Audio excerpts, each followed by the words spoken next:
Your name, sir? Rusty Leg. And you're councilman for District 1, Galveston City? That's correct.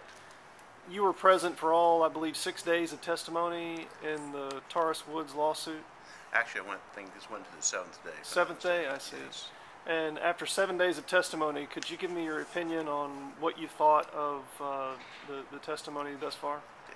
I believe that both sides had the full opportunity, presented all the information that was available, and I still feel, as I did day one, that not one person who was registered to vote in District 1 was denied the right to vote. I think that was proven in court, and in the summations, which you were there under my attorneys, he surmised that all 9 folks that were presented as being not given the opportunity to vote, it was proven either they voted or they did not live in District 1. And so I think that the case was very long, very expensive.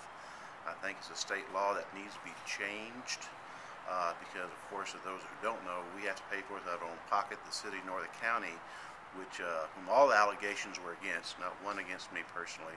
But I have to defend both the city and the county, and that's a state law statute that needs to be changed. If not, I can't think of anyone who'd want to run for public office, especially when it's not where you don't get paid for it. But I feel that at the end we will prevail. I don't see the judge changing one vote. I really don't, based upon the information that was presented today. So I feel very confident that we're still going to remain seated. We're not going to have a new election, and then that we will win. Anthony Griffith, attorney for Taurus Woods, in his bid to regain the council seat that he lost in the June 19th, 2010 runoff election by 9 votes. Mr. Griffin, what was the position that you asked the judge to overturn the election? It was our belief that the election of June 19th was flawed.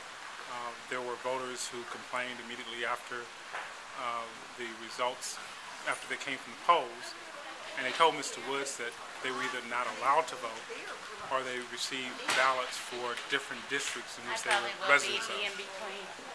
What the evidence has shown is that it is actually true that the county registrar's office placed District 1 voters and placed them in Dickinson to no fault of those voters.